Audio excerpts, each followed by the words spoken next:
Hello, everybody. Happy full freaking moon. We are Hello. here today with Bear. If you want to introduce yourself. I'm Bear. I am non-binary. I go by they them pronouns. I am a Cherokee horror creator on here, I guess. I haven't posted a video in a while, but when I do, it's always about horror. So Cool. Yeah, so this was perfect. So we're talking about man-made monsters, if you haven't heard.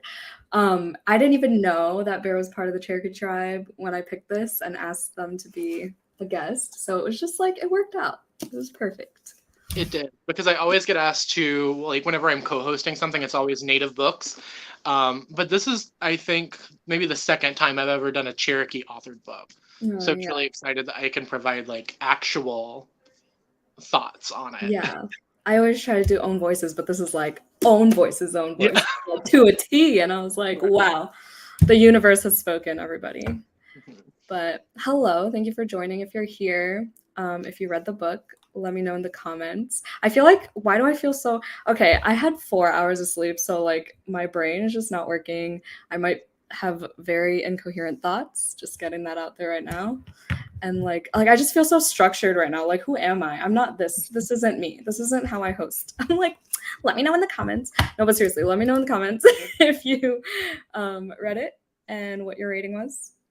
And then Bear, if you want to share your rating, you can go So first. I gave it a 4 star. Are we talking about why we rated, or are we saving that for later? Yeah, just like surface level thoughts. No spoilers yet, obviously, but So, surface level thoughts. I thought it was most of the stories I found pretty scary. Um, my main issue though is inconsistent story length. I mm, know that not everything has to be the exact same amount of pages, but stories stick better in your head whenever they're around the same length, I guess. And with some of these being upwards of like 20 pages and some of them being 3 pages, I feel like the shorter stories kind of got lost in the shuffle. that's true. Yeah, you did mention that earlier to me. And I never thought about it that way, that like it sticks with you more if they're all consistent. I guess I don't read too many short story collections enough to like notice really. I mean, I noticed the long ones, trust me. but yeah, and I feel like I mean, okay, I gave it a 4 too. I really Okay. liked it. Um, and I feel like the shorter ones were my favorites and the ones I wanted to be longer, you know? Mhm. I feel like it wasn't like I feel like those are the ones I wanted to be with the characters longer. I wanted the story to be more fleshed out. And then we get these long ones that are just like dragging in Mhm. comparison. And I'm like, ugh, why? But yeah, I think the shorter level ones work, like the shorter length ones work on a different level where they can kind of like pack a little bit more of a punch. yeah, that And the too. longer ones are like, we're going to sit with this for a little bit. And it just kind of felt like they just weren't leveled to me. That's fair. Yeah. Yeah, I could see that for sure. I don't know. Do we want to talk about like each story individually or just like kind of jumble around? I don't I think know. we can. I'm good with just jumbling around if you are. I'm Yeah. good either way. I'm flexible. Okay, yeah, because there's like how many stories in here? Like, I don't even know. Close to 20 20? ish. Yeah, close to 20, right? Yeah, and like backstage, we were talking about the family tree in the beginning of this book and how I didn't refer to it once. I But was there. glued to it. Yeah. I was like, you've given me a resource. I'm going to utilize this as much as I possibly can. I saw it and I was like that meme with the calculations back. I was like, this is too. Did you like that they were all like connected with the character wise? Yes. Yeah, Yeah, I because did. I've come to realize like all the short story collections that I've read, mostly like Eric LaRocca, um, they're connected in themes rather than like the characters. So this was different for me, and I think I prefer the themes because the So, one thing I characters. will say as someone who reads a lot of native horror, a big theme throughout this book and a lot of the other books that I've read is like intergenerational trauma, Mm, but it's like specifically passing, which we'll get into later when we talk about the first story. But like what happens in the first story, I think sets up the rest of the main character's family mm, throughout history. Um, and also, I think all of the stories are chronological anyway. Like we start with the oldest one and go to like the most recent. But yeah, see, I don't even know. I was just going with the flow. Like, I was like, who are these people? I'm just gonna take their stories at face value, because obviously I'm not Cherokee, I'm not Native American. I don't, I'm kind of just depending on you to like, if right. things went over my head, because I'm sure they did. Because I know you said like one of them was it the first story that was nodding towards the Trail of Tears? It was the Snow Day story. Oh, the Snow Day story. Yeah, that's right. You did say that. I did like the Snow Day one. That was one of my favorites. Yeah, but then I had to literally ask Bear like to explain the ending. I was like, yeah, I mean, we could save her for the live show, but you could also explain it to me now. I was like, what happened? She vomits and like, okay, wait, before I go into spoilers, hello, thanks for coming. 3.25 stars, read it via audio. Did you read it physically? Me? Bear? Yeah. Right. I didn't know if you got the audiobook as well, like to follow along. Was it good via audio? Yeah, I'm curious about that. Probably should have read it. Oh, it's in the same comment. Probably should have read it physically instead. Yeah, it was kind of hard to keep track if you're not using the family tree. So 5 stars, top 10 of the year. Let's go. 4 stars. Oh, I'm so glad everyone enjoyed it. Still reading via audio, 2 chapters to go, but loving it so far. Okay, well, I'll make sure to like warn for spoilers for the last 2 stories just for you. 4.5, nice. I tried to follow the family tree at the beginning, but a couple of stories in, I stopped. Yeah, see, even if I tried, I'd probably do the same thing. Hello, Tiffany. I should have definitely read this collection physically, but the audio was really well done. That is good to know. That is good to know. Was it a full cast? That's what I was wondering too. Right. Love the interconnectedness of the characters. Liked all the stories to varying degrees, but my favorite was the ghost cat. I cried. Not cried. Ghost cat. Okay, we can flip to that one. What page is that one on? I loved the illustrations in this book. Oh, they're gorgeous. They definitely added a lot. Ghost cat. I remember liking that story. I just can't remember what it's about. Okay, here we are. Page 183. Also, it took me literally over halfway through the book to notice that on the front, it tells you which characters they're following. Yeah, and the dates and stuff. I was like, what? I need to be better. I need to do better. Decided calculus and life were too hard. That's the first line I highlighted in this one. Did I take? Okay, I rated this one. So I rated, do you rate each story? I usually do. For this one, I just felt like a blanket 4 was a good rating. Mm-hmm. This one I would say kind of fell in like the middle of the pack for me though. So maybe like a 3. Gotcha. Yeah, this one was a 3. I didn't do like the average. I didn't add them all up or anything. I just figured, yeah, 4. So my notes say confused again, and maybe the cat serves as her purpose for going on without her best friend. Those are the only 2 notes I wrote. The cat one made me sad. Like, yeah. Because, I mean, like, we're not going to get too personal on here because this is about the book. But if you followed me on my channel, you know that I have not had the best year. So, like, the loss and the grieving and, like, the needing someone to, like, physically pull you out of bed, I related to a lot. But I think that could have been why I rated it lower, because I was like, this is... too triggering, too close to home. I was like, this one hurts. Yeah, and I underlined the last few lines. Moving into a future without my best friend felt untenable, but I had a cat to take care of now. Yeah, I understood, obviously, the overall, like, the grief and everything, but, like, where did this cat come from? What is going on? I don't even remember. I did like the ghost cat, though. I feel like, you know, besides, like, being able to personally relate to it, I feel like that was one of the better written characters in the book. Like, as soon as I got in this person's head, I, like, knew what kind of person they were, if that makes sense. Yeah. I mean, I don't think it hit me that much, but, like, I don't, like, this one didn't stand out to me, but I remember liking it. Okay, let's see. The fact that the whole collection followed one family, I think, made it one of the most cohesive. Yeah, cohesive for sure. Like I said earlier, I don't know if you were here, Jordan, but I usually read story collections that have the themes. Oh God, what am I doing? the themes interconnected, not the characters being all the same. So that was new to me, but yeah, it definitely helps with the cohesion. There were 2 narrators, not a full cast. Interesting. Oh. 2 narrators for all these characters. Very interesting. I think it was about finding comfort in grief, or at least that's how I took it. Yeah, because that makes sense, because cats are like a comfort animal, just chilling, you know, cuddly. That makes sense. The comfort in grief. Love it.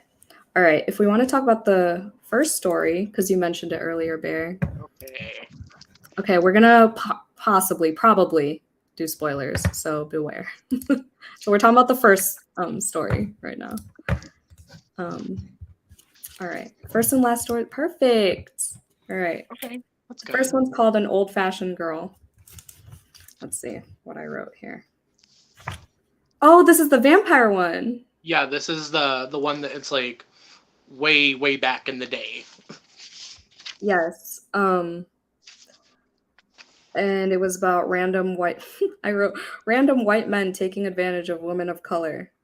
And then there was that one line, a couple lines about the scalping and the skinning. Oh, that was rough. Yeah, this one was definitely one of the more brutal ones and like the gory ones. A lot of blood. Lots of blood.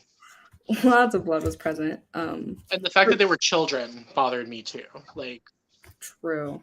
Like, we're gonna steal away this little baby now. You know, it was icky. But getting into the themes of it, for me, vampirism is inherently a metaphor for colonization. Like, even if you look at, we know that I'm like a Twilight hater, but like, if you look at Twilight, we do. I am. Listen, I got death threats for months on Twitter because of talking shit about Twilight. Sorry for any Twilight fans that hear. Oh my God. Yeah, I'm a Twilight hater. But I feel like even taking it there, the vampires are metaphors for colonization in the way that I read books, because their direct opposition is a Native American. So, you know, they're like, we have restricted you strictly to this land. You can't leave. You can't come out. So for me, like, vampires, ever since I read Twilight, have been in my head metaphors for colonization.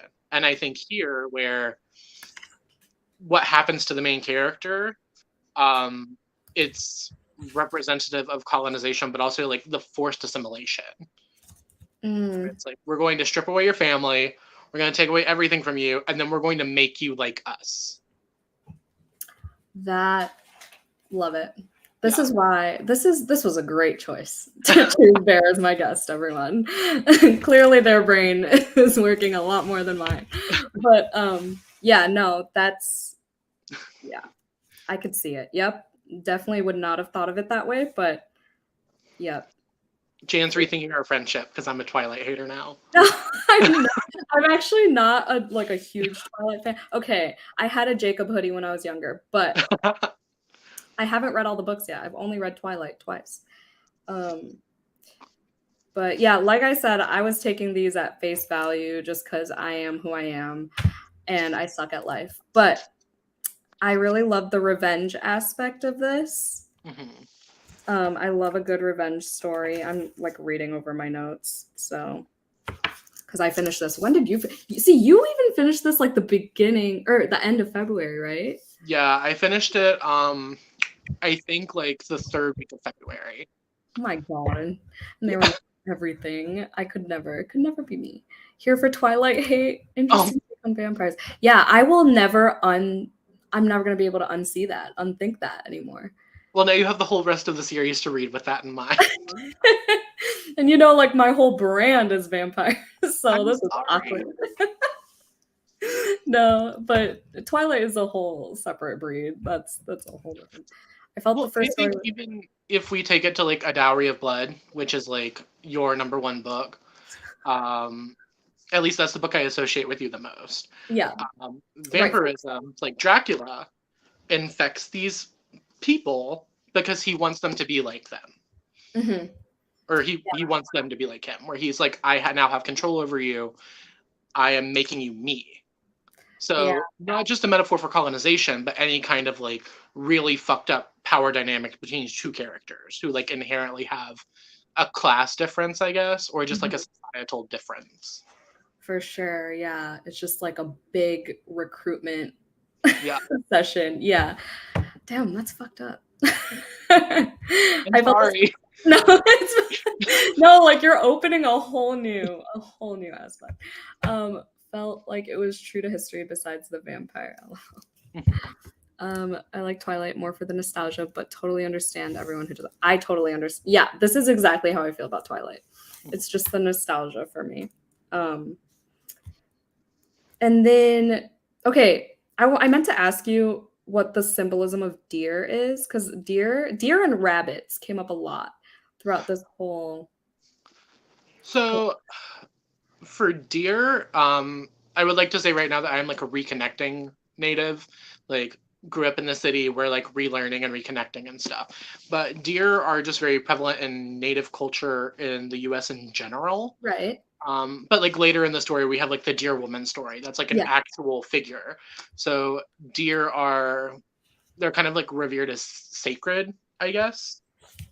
Where it's like for rabbits too. It's from my understanding of it, and once again, I don't speak for all tribes. This is just my understanding of the Cherokee belief system. It's like all life, where it's like all life is sacred. You have to give thanks to the life if you take it. You have to use every part of an animal. If you kill the animal, you have to, like, life in general is just like a very revered thing. Gotcha. I have heard that. Yeah. And it's just because the rabbits were like, there were so many rabbits that were harmed throughout this whole book. Like, even in passing, like, it was just like one line about a rabbit being, attacked. There was that one story. What was that one where the dog ate all of the rabbits and then got freaking like smacked to the wall, kicked to the wall? Which one? Was that the second one where she has the bunnies? The Frankenstein-y story. Yeah, see, I was like, who the hell is Georgia? Where is this coming from? And then it got intense. And yeah, there I found the dog shaking the last baby bunny dead. I kicked him across the room and he struck the wall with a yelp. And then the kid came and like basically got super strength. Like he just randomly, like he was sleeping and then he died and then woke up and got super strength and then broke his mom's head. So it was like, it was supposed to be a Frankenstein story. Yeah. And I think like they even mentioned in the story, like this character is like the stand-in for the basis of Frankenstein. And then there was also, because in the beginning of that story, there was also that scene with the frogs resurrecting. And then there was that one line. One of my favorite lines in this whole book. Hold on, where was it? It was like, how envious is man of woman's ability to create life. I was like, what? Like, damn. Because it was about the dude making a man from parts of other men. And then it was like, how envious is man of woman's ability to create. I was like, they went there. Yeah, so I like that story too. I just didn't understand some of it, like who's Georgia? I think Georgia was, if you look in the table of contents, but she is like Amma's niece. Okay. Yeah, so Susanna's daughter. Gotcha. Yeah, because Frankenstein, I read it last year. It was an epistolary format, right? At least in the beginning. Yeah, it was told through letters. So yeah, there we go. That's the correlation in that. Yeah, so that was wild. I gave that one 3 stars though, because I don't know why I gave 3 stars. I felt lost in the beginning, and then there was dog abuse, so trigger warning for that. But I think it was a really interesting. Something that bugged me about this book was like the title being 2 separate words. Oh my god, okay, I was gonna talk about this too. Yep, okay. Because there's no hyphen. There's no hyphen, and I think that it's supposed to be like a double entendre.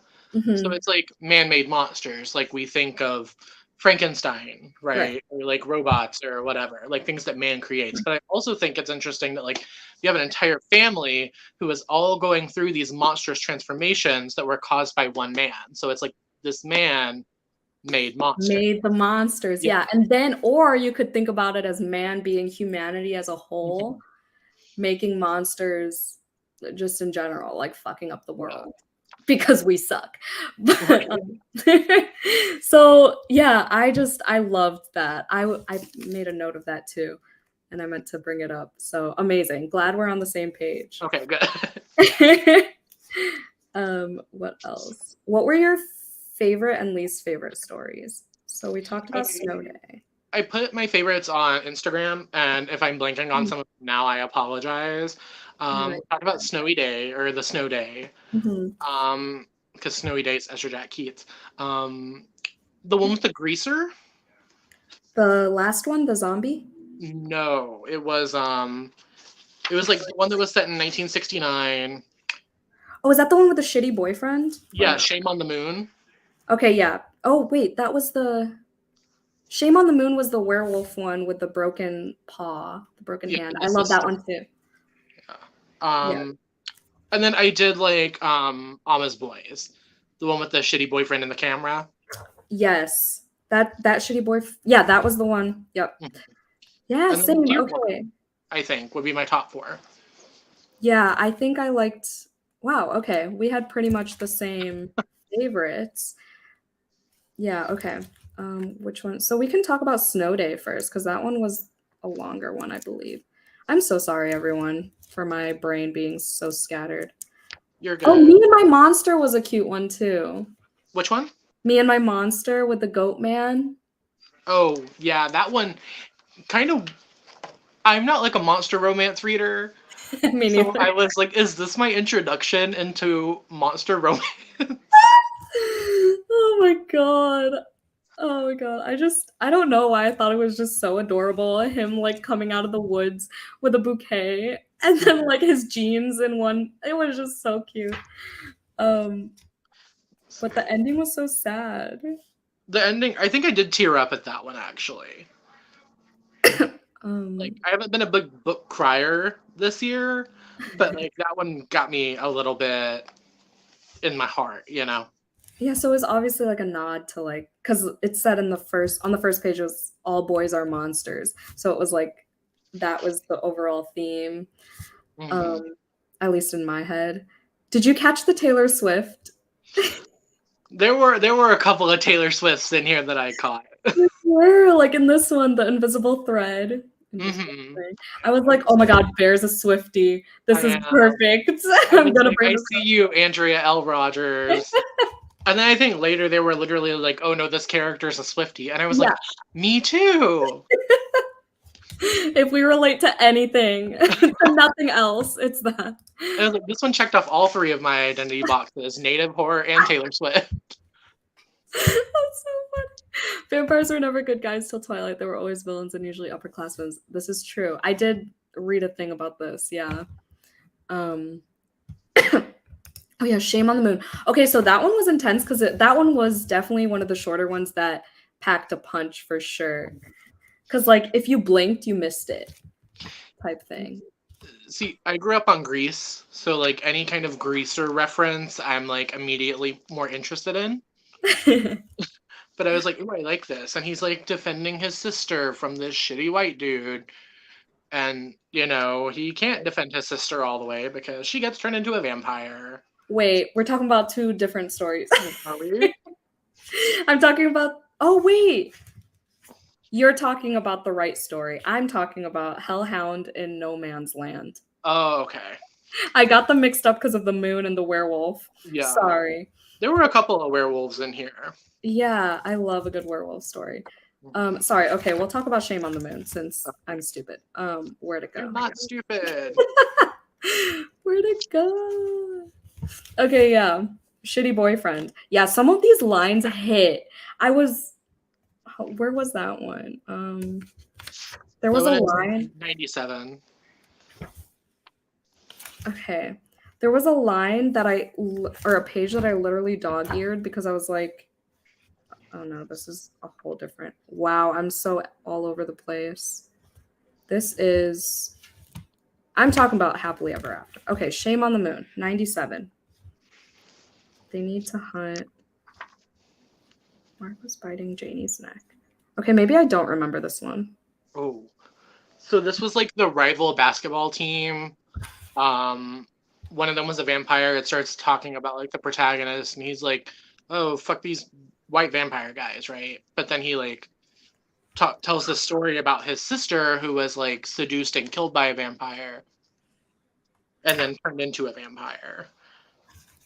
Okay, yeah, this was the one with the theme about survival not giving you time to like have feelings. Mm-hmm.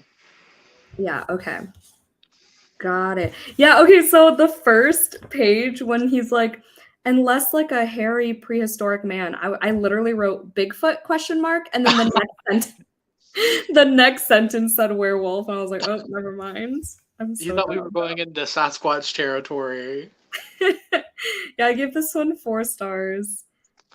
Theme of survival being a distraction from feelings / emotions about life and moments. Yeah, because like 2 or 3 times he was like, I can't focus on what I'm feeling right now. I gotta survive. I gotta get food. I gotta do this, this, and that. And I thought that was interesting.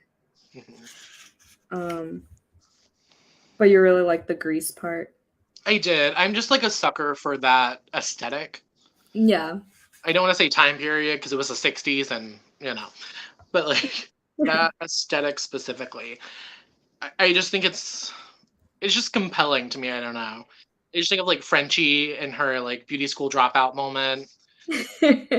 I've seen it like twice. Yeah, I do like those vibes. But I wouldn't say I'm a super fan really. Oh, and then on page 98 it had that discussion about Indian defining someone and or always being part of a description of someone. Mm-hmm. Yeah, so that was powerful. Indian boys don't let me forget I'm Indian either. She told me once that he was the only boy who acted like he didn't even notice that she was Indian. Mm-hmm. And then he says, "You mean the only white boy?" And she said, "No, Indian boys don't let me forget I'm Indian either." Yeah. So the whole identity theme. And then there's that one line about him trying to change her and like how he violated a treaty. So again, with the vampires, what you said about colonization. Look at full circle. Look at us go. But okay, what was that one that I was just talking about? The Hellhounds something. Did you like that one, that shorter werewolf one? Like I said, a lot of the short ones didn't really register for me. I'll have to, let's see, Hellhound. Okay, that's page 50. It is my own fault for not taking notes. So I keep forgetting there's a table of contents, so I'm just flipping. But this one's the one that's literally 2 pages, and I thought it packed a punch because, like, this dude turns into a werewolf, and then he gets stabbed in the paw. Oh, yeah. Yeah, and then he walks out of, like, the shadows or whatever, and then he, like, has a bandaged hand. And if you, like, read it too fast, you would have missed that he was the werewolf. And I thought that was so, like, I was shook and shaken to my core. Like, oh, clutch the pearls. Yeah. I was like, no way did that just happen in a paragraph. No, I like that one a lot. That's what I'm talking about, like with chapter length or story length. Mm-hmm. Like, had we not talked about this one, I would not have remembered it at all. But like in the moment, I was like, what? Yeah, I thought it was brilliant for sure. Let's see. I only got through a couple stories. One wasn't in the mood for horror, but this discussion is making me want to read it. Aw, this is good. I'm glad, even though I'm so flustered right now. I Come From the Water and the Zombies Attack the Drive-In. Honestly, the zombies one, okay, whoever, CC, possible spoilers for the last one. I was just zoned out by then. I lost steam, to be honest. I liked it. I liked it. That one had a lot of Grease references too, right? And like old movie references, and like the photo in the book, the illustration is literally from The Shining. Yeah, I did. funnily enough, is like, I don't know what it is about natives, but we love The Shining. Like, I love The Shining too. So if you read White Horse, that came out last year, Mhm. there's like full on, like, in the book she goes to visit the Overlook Hotel, and there's like whole scenes that take place like surrounding The Shining. I don't Yeah. know what it is, but like there's something about natives in The Shining. Watch Bear's interview with that author. Yes, it was really good. I was proud of that one. No, I liked it though. I think what helped me to not zone out by them, because otherwise I would have, was like I was reading like, okay, tonight I'm gonna read these 3 stories, and then I'm gonna read 4 stories, and then I try to like section it out a little bit. Gotcha. But I feel like we just kind of came full circle there at the end, with that last story. I know there was someone in here who didn't read the Yeah. last story, so I don't want to like. No. Okay. Meeting, so. So, like, when we come full circle for the girl who got turned into a vampire in the first story, like, I think way back in the 1800s it was, right? 1839. All the way to 2039. So, like, a full... Oh, I can't math right now. That's like 200 years later. Wow. Right? See, I didn't even look at the dates. That's wild. Okay. So, like, a full 200 years later, she comes back, and once again, she's, like, defending this relative where she couldn't in the first story. Oh, I felt like that was a very nice character arc, from where she couldn't save the rest of her family from these men who are doing them harm, but like she's gonna save her girl in the last story, and she like gets to have like her full on like main character moment. I was like, I'm a different monster. Yeah. Amazing. I forgot this was like I read the title and then I got to the second page when the first zombie pops out and I was like, oh my God, zombies. Like, wow. And it's called The Zombie. I know. I really did like that one line on page 313. Never give up everything you love for a man. Mm-hmm. There were some good lines in this. Literally, good one-liners. And I was on Goodreads earlier trying to like find a quote to put on my Instagram post to talk about this live show. There are 2 quotes on Goodreads. Somebody get on Goodreads and like add these quotes onto the page. Yeah, for real. I've never done that, but I always utilize that feature on Goodreads. Like out of context quotes are the best way to get me to buy a book. For sure. Is this the one? Yeah, this is the same story about, that one hit too. When she's talking about being her mother's friend, she said, I wonder sometimes if I will ever forgive myself for refusing to be my mother's friend. I was like, oh God, I gotta go hug my mom now. Right. That would hurt because it was like, I understand. God, we're just getting into all my baggage shit here. I understand what it is like to grow up in a household with domestic abuse and codependency with a parent. So I was like, girl, Andrea, like, just quit hitting me like this. Checking all your boxes in many ways. Like, oh God. You already had me with Taylor Swift. You didn't have to go this far. Oh my God. Well, I'm glad you still liked it despite all the triggers, and I'm sorry. No, I think it's one of those things too, where especially because it's a new release, we can't expect every trigger to be on the internet and like easily accessible for new releases. But I think like whenever I post my review in a couple of days, it's going to be like trigger warnings for everything. Yeah, I thought it was interesting that this was YA. Like, a lot of it didn't feel YA to me. I didn't know that it was supposed to be YA in the first place until I saw it in the bookstore. Yeah. Because I told you this story. I told Jan the story. I spent like 2.5 hours looking for this thing in the bookstore. Didn't check the YA section. I was all over the horror, the fiction, the new releases, everything. I go to leave and I turn around and there's 2 copies sitting there. And I'm like, buying it, but young adult? Yeah, I mean, I get it because a lot of the main characters were younger, still in high school, whatever. But yeah, a lot of these themes are just very mature. And I think there's something to be said about putting it specifically in YA though, because Native teens do have one of the highest suicide rates. I talk about this as like a staple topic in every live show that I do about a Native book, but it's there's a quote from, I can't remember the author. I think it was Rebecca Roanhorse, but if it was not, do not quote me on that. Where it says, like, indigenous people have already gone through one apocalypse. We're living in a post-apocalyptic society. Oh my Like, God. if you look at Native people, we have one of the highest police brutality rates. We have one of the highest suicide rates, drug rates, addiction. So reading this book, I wasn't surprised by the themes in a YA book, because I'm like, oh, this is unfortunately a reality. Not Yeah. not vampires and werewolves and shit, but I was like, oh wow, this is like real shit. So I appreciate that, and I think it's a cultural difference, I guess. Mm-hmm. But reading it, I was like, this is. If you don't read a lot of native lit, I can see for someone. I wouldn't recommend this for anyone's like first venture into native books.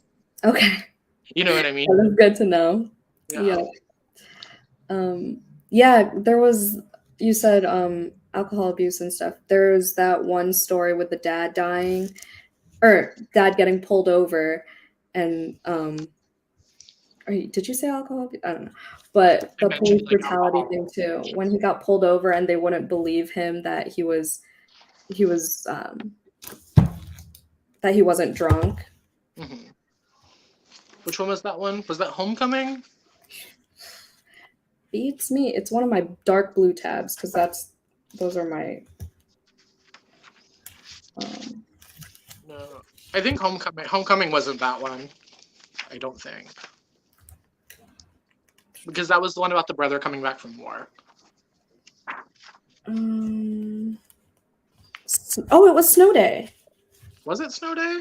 Yeah, page 119. I thought about the time my dad had gone to jail for being Indian and sliding through a patch of ice at a stop sign.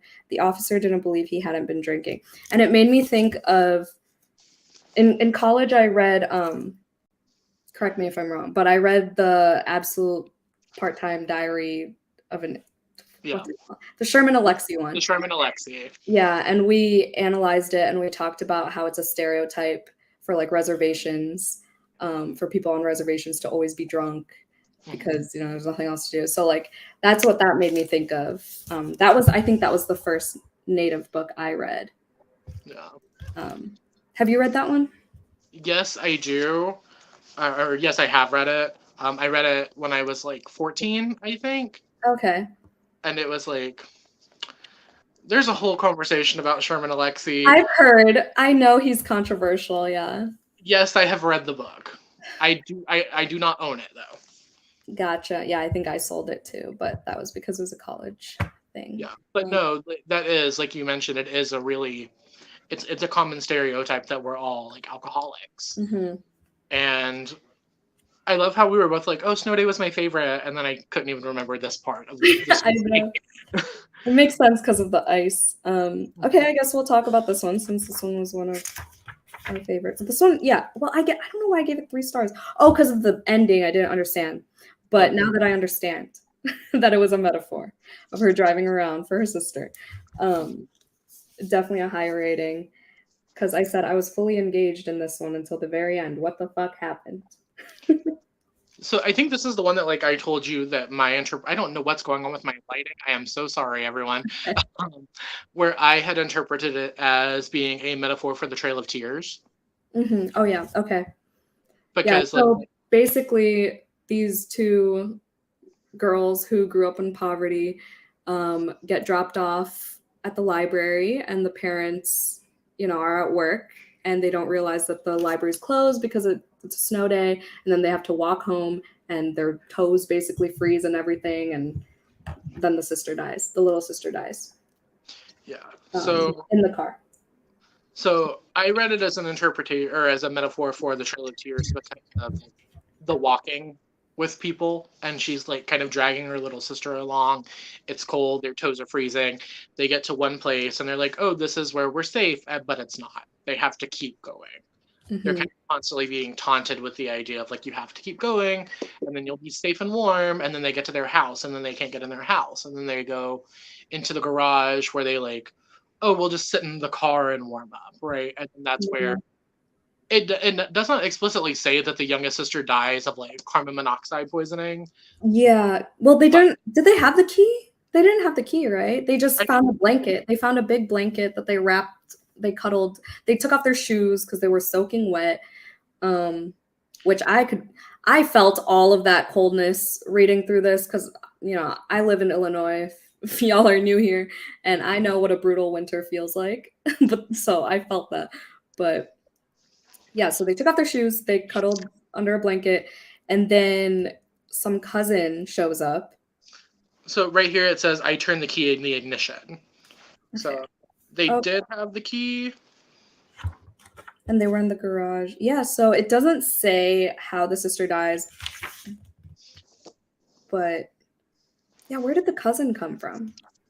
I think she was just a ghost. Okay, that's what I was like, is she real or is she not? Or it Okay, could have been hallucinations. right. But I kind of took it as like an ancestor metaphor. Mm, Where it's like, we let our ancestors guide us and we go by their teachings. So it's her saying, like, this is what you need to do. that makes sense. So that's how I read it, which might be far-fetched. I don't know if that's what the author was going for, but that was what my brain latched onto as soon as we got to, like, the library is locked and we're walking in the snow. Yeah, no, I mean, I buy it. I could see it as better than any of my interpretations. So, yeah, so that was Snow Day. American Predators was scary to me. It read like a horror movie. American Predators. 136. See, I don't know any of these by title besides the few. Okay. This one, what did I give this one? Damn, this was a long one. I gave this one 3 stars too. What is this? Oh, this was the antique hunter one, where it's like a girl who's traveling with the 2 guys who are filming like an American Pickers sort of thing. Oh, with the super racist characters. Yes, yeah. Okay. I was hoping for more creepy action involved. Oh, and then there was that fortune teller with all the stereotypical accessories and everything. Oh, yeah, this story pissed me off. It made me mad reading it, but the whole time I was reading it, I was like, this is interesting that, like, in the middle of this collection, I'm pretty sure that Jamie, who is the protagonist's name, I'm pretty sure she's just, like, a white girl, and we're just, like, writing from the perspective of a white character. Because in the family tree, the character that's mentioned is Darla King. And Jamie is not on the family tree. So Jamie's not part of the family. Oh. So I thought it was interesting that, like, oh, we're going to write from the perspective of, like, a white character kind of, like, getting punished for their racism. Got it. Yeah. And this one also had a sexual assault in it. Mm-hmm. So trigger warnings for that. Wait, no. Sorry. I was on Ama's Boys. That was totally wrong. I don't know why I grabbed that whole chunk of pages. I think it was like it's the Alma's Voice is in between Snow Day and American Predator. Yeah, okay. Yeah, okay. Got it. Love that woman locked them in with that wolf. Why do I vaguely remember that? So it was they were filming a TV show, and the girl was like, Darla was like, oh, my grandpa does this or something like that. Like, I have a family member who does this. I'll take you out to the shed because he won't talk to you. So, I can show you this thing that you want to see for your TV show.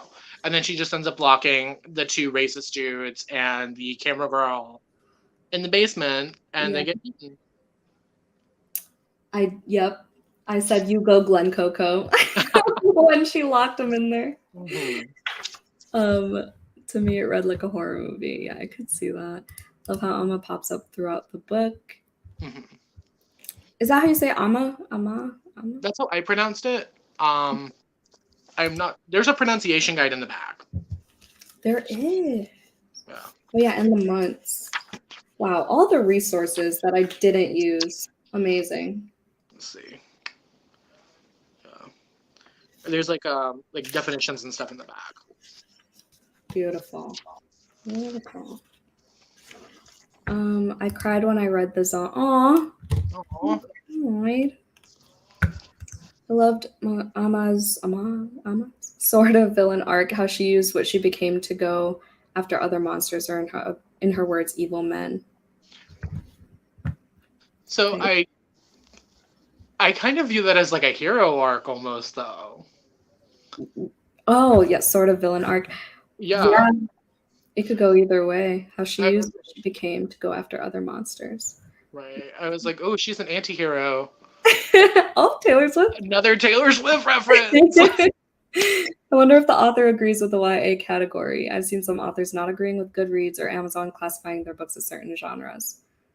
I don't know. Barry, I'm curious about that. you should interview them. Maybe. Andrea, if you're open to it. Yeah. It is published by Living Corrido, though, which I think mainly does YA and middle grade. Okay. I can't think of any adult titles that I've read from them. This is the same publisher if you've read like A Lot's Way. That they've published. I'm trying to look up. It doesn't say anything like right off the bat. It's an imprint. Yeah, it doesn't say anything like age range wise. Just from a quick Google search, but I am curious about that though. Yeah, me too. I mean, Andrea follows us now, so we could just shoot her a DM. One of the first I read was a Seek Keeper. Seek or Seed? Is it Seek? I don't know. By Diane Wilson, and loved that book. I have not read that one. Yeah, The Seed Keeper. I've heard good things about this one. This was one of the discussion books at the library I work at. It's at a 4. Oh, that's on Amazon.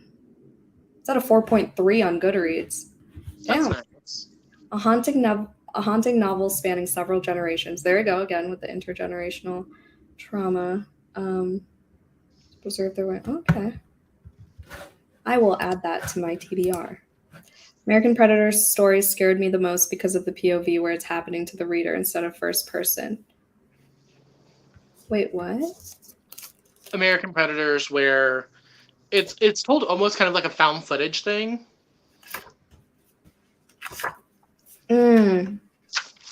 Which, like, if you look at the last page, it says like you inhaled the tobacco. Was that the one in second person? Yeah. Okay. I love second person. Okay. That's the one I could see being made into a movie. Yeah, someone said it read like a horror movie. Yeah. I want like an anthology series with this now. Sorry, what? I want like an anthology TV show. I thought the keys were in the car. Yeah. They do mention the keys in Snow Day. They had the keys. I'm so behind. Oh my god. Gotta go, but this was so good. Thanks for coming, Destiny. Hi, Pam. Just dropping by. Planning to read at some point, so I can't watch too much. Yeah, we're going deep into spoilers. Story by story. We're ruining it for all of you. But thanks for dropping by. What else? What other stories did we want to talk about? Do we want to talk about Alma's Boys? Because that was one that you and I like briefly DM'd about. Yes, I do. I literally audibly said, "Oh hell no," when I got to the camera part. Mm-hmm. Where it turns out that they're like filming him trying to have sex with her. Yes. Plot twist: she drinks his blood instead, and they get that on camera. Yeah, at the end, this is another one I asked Bear about because I was like, well, why is she kissing him? Right. So I didn't understand that she was actually killing him. Yeah, so for me, I just read the part where it says like basically that like she prefers the taste of blood tempered with lust and not fear. Yeah, that was a good one. Like, let me seduce him and bring him out to the ocean and make him think that like we're gonna have sex, but really I'm gonna kill him. Which that was one thing that I wish would have been developed a little bit more, where like what are her vampire capabilities? Like, does she just drink blood? We know she can run super fast and she has like strength and stuff and zombies don't bother her. But like, does she have some kind of power of seduction, and then if she does, like, she's in like a teenager's body, so that makes it even more like deep level. Mm, Like I kind of wanted to dive into that a little bit more. true. I mean, I feel like all vampire, like I feel like that's a stereotype to be like Mhm. seductive and all, the bloodlust and all that shit. Um, yeah, this is the one I was reading like the whole like I generally target the socially inept, book smart girls, the cute and girlfriendless, and blah blah blah blah blah. Like all this shit. I was like, this was me in high school. Oh I was like, this was toxic me in high school. gosh. And I hate myself. That's why I was like, wow, I love this. Like I feel attacked, but I love this. Oh gosh. So oh, and isn't there a thing where like you can't see vampires in photographs? See, that's what I'm talking about. I wish we would have expanded a little bit more on the lore, Mm-hmm. because I'm like, would she have even appeared in the photo? Yeah, that's what I caught that. I was like, vampires in photos. I wasn't And I sure was if like, that applied to all vampires or what. mhm. So, because then I was like, okay, maybe it was before she was, turned, but it says it was shot in 1852, shortly after I became the monster I am now. So she was already a vampire. So I Yeah. don't know. So that was confusing. Um, Can we talk about the ice cream shop one? ice cream shop. That one bothered me. I think that it is happily ever after with like the build a boyfriend thing, and Mm, her best friend and her work at an ice cream shop, and her boyfriend is shitty and he hits her. oh my god, okay, I vaguely is that the one with I want to say Jordan? Yes, that was Jordan. Those And J Katie, names. Those or J names are toxic. that Yeah, one upset okay. me. Sorry, what? That one upset me. Me too. We fell into a pattern. And this one was the one with that one paragraph that I dog-eared because I was like, this was me in one of my relationships where I just like let things hold on, where are we? I had filled more than the emptiness of my life with Jordan. I had also replaced the things I loved that didn't interest him. I had ignored my family for a boy who didn't even like the same music I loved, who had no idea what novels I got lost in. That hit so hard. Because, See, like, yeah. and the writing in this, like, some of these, like, whenever Andrea gets to like kind of wax poetic in like the paragraphs, and like Mm-hmm. I feel like that's when the writing really shines through. Yeah, like I mean, I feel like a lot of us have been there where it's like we lose Mhm. ourselves in another person and just like forget about our own interests and lose our individuality and everything. And oh my God, hello, Cami. Um, but yeah, this one pissed me off for fucking sure. Because then the best friend hooked up with him, right? Fuck that bitch. Fuck Kitty. Yeah, fuck her. I hated her. And I could tell it was gonna happen because like I've been there where, like you said, you kind of lose yourself to this guy, and then, oh well, he likes my best friend instead, Ugh. and it gets all kinds of fucked up. Yeah, and the way she like revealed it too was so just like inconsiderate, no sympathy whatsoever. Mhm. Where was it? Wasn't it through it might have been even through a text, but maybe not. I think it was I think through it was text. um Oh yeah, she says I have to tell you something, and then main character says yeah. Then Kitty says Jordan and me are in love. It's been a thing for a while. I can't believe you didn't notice. I love you, but he and I can't be apart for any longer. like what? And then on top of it, he hits her and she Mhm. just like she's like he hit me because I tried to break up with him. And she was talking to her dad, I think. Yeah, Um or her brother, cousin, somebody. yeah, a family member. Yeah. And And then I and watched The Princess Bride. yeah, and they watched it. And Riley was her best friend, right? I think Riley was her brother. Back to the table of contents I go. This thing was a lifesaver, y'all. Yeah, I just kind of went with it and hoped for the best. But that was just so wholesome how he was trying to get her to go on dating apps and stuff. And she was like, no, you can have them.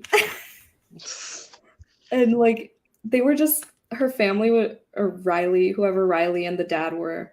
Wait, Riley told dad. I think it was her dad. I don't know, whatever. Those two humans were just so wholesome and letting her know her worth and reminding her that she deserves better. And it was just so great. The ending was also great. Another one of those big paragraphs about like toxic friends. Romantic villains and toxic friends lurk everywhere. Love is kind attention, not empty words. Love is what you do. Love is as one does. There are worse feelings than lonely. Sitting between two people who truly loved me, I understood, for a little while at least, how it might feel to live happily ever after. God, my heart hurt for that one in the best way. Like, I'm telling you, the writing took me off guard. Like, this is the first thing of Andrea's that I've ever read. So I try and go into books authored by people I've never read with just kind of like no expectations. Yeah. But then you get lines like that, and I'm just like, oh, this like right Yeah. there in the chest. Yeah, that was one of my favorite paragraphs. This one I think was the most relatable, one of the most relatable stories for me. Yeah, definitely had a lot of significant character growth, more than some of the other stories. Let's see, what other ones? Which ones have we not talked about? Because we have hopped around a lot with this. Yeah, we did. Lens. We didn't talk about, I don't think. We're gonna flip. And I Come From Water. Ooh, let's do that one. Okay, I Come From Water was interesting. Yeah, so that was about the sea creature that ended up in a pool, and the dad dies. So this girl the daughter finds the invisible sea creature because she had to clean the pool because her dad couldn't do it anymore, and the mom was grieving, so she had to step up. And then she finds this sometimes vegetarian sea creature who she had to buy protein for. That one, it threw me off at first just because we have like 3 different perspectives in it. We have like the girl who finds the sea creature, and then we have the sea creature's perspective, right. And then we have like the crows, I think, also had a perspective, just like here and there of like the crows. The crow. It says Laura-Lea. Isn't that the mom? Hold on. Which page are we on? It starts on 249. 249. I am in like the 170s. So there's Laura-Lea, and then the sea. Okay, Koga were the crows. Oh, okay. So who is the girl who? Is that Laura-Lea? Also love that this mentioned her body in other parties, because I love that book and Carmen Maria Machado's writing. It did. I saw it get compared to that a lot in the Goodreads reviews and stuff too. Okay.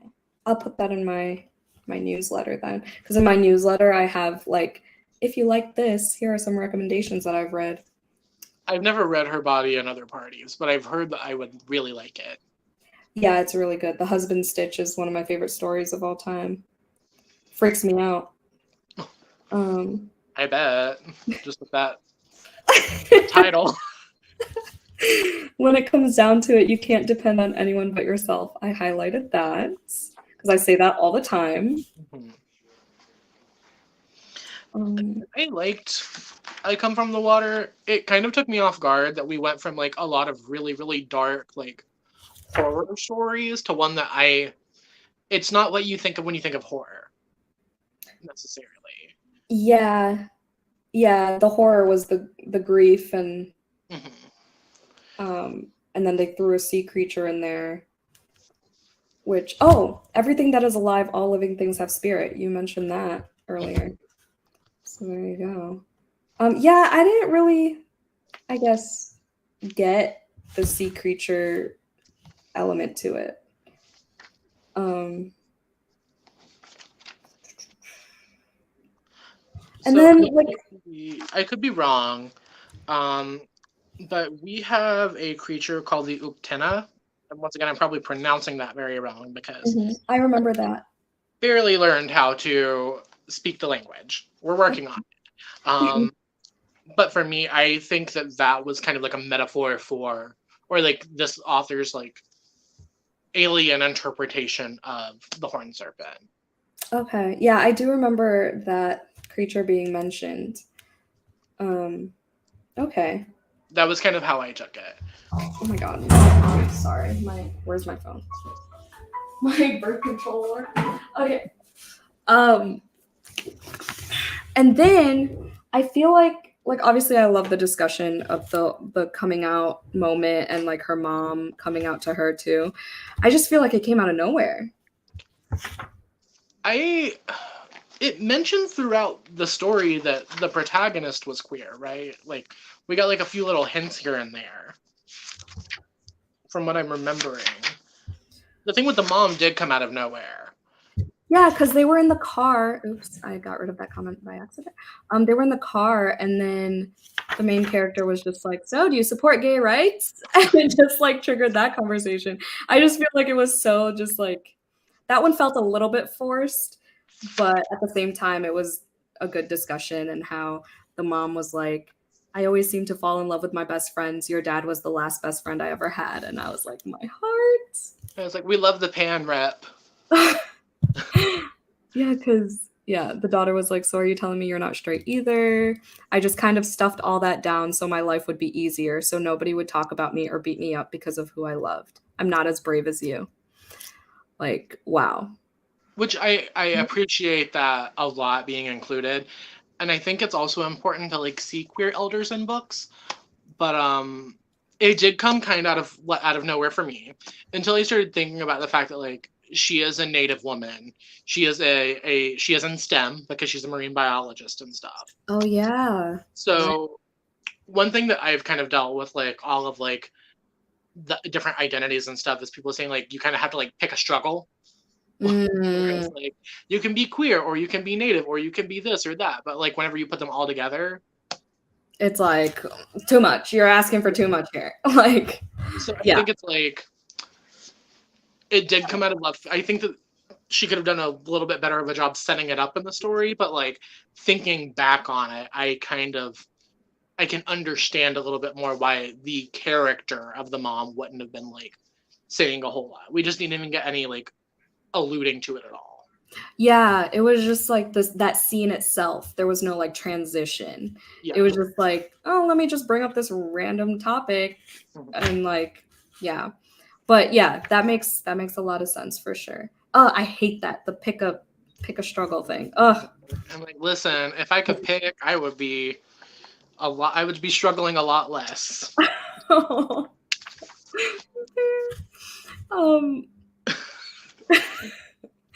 I also highlighted that story also talked about home a lot and what home means.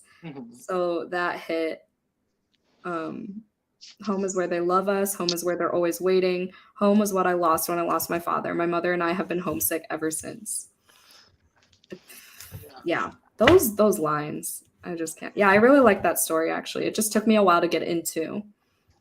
I think I didn't like it as much when I read it the first time, but like sitting with it, it made me appreciate it a lot more. Because I was like, there's no vampires in this. There have been vampires and werewolves and zombies and everything up until this. And now you give me a vegetarian sea creature sometimes. Like, but then like once I like sat with it a little bit more, I appreciated it, which is why I'm glad that I read the book when I did, even though I don't remember everything. I'm glad that I can like kind of, have that extra processing time. Yeah. If I read it when you did, I probably would have canceled the live show. No. Was that what else?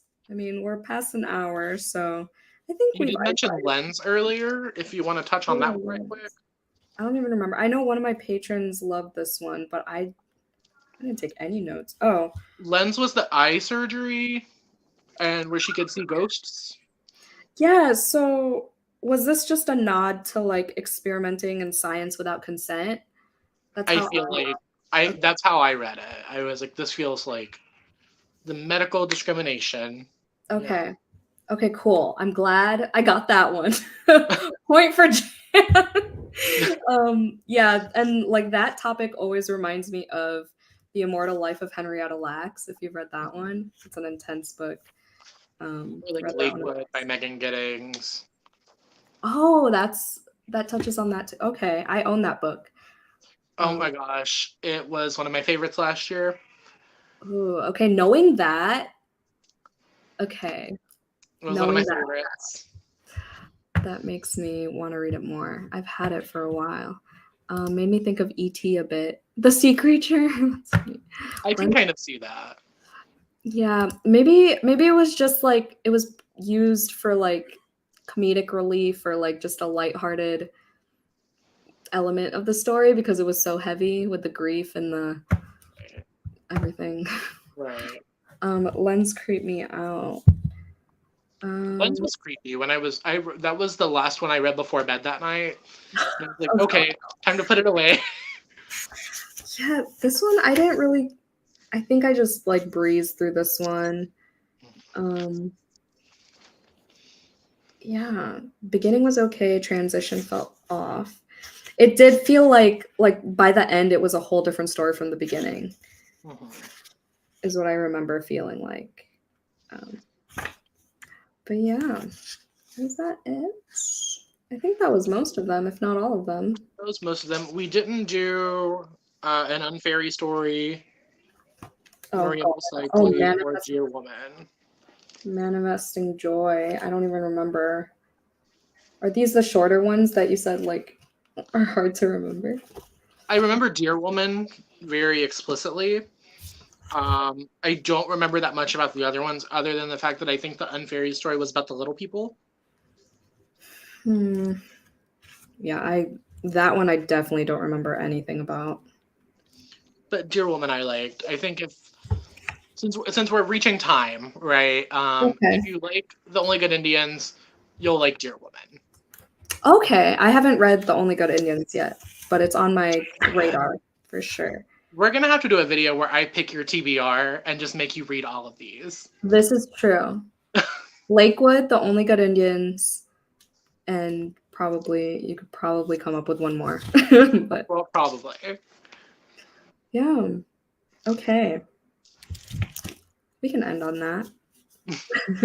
Unless you have any more. Do you want to expand more on Dear Woman?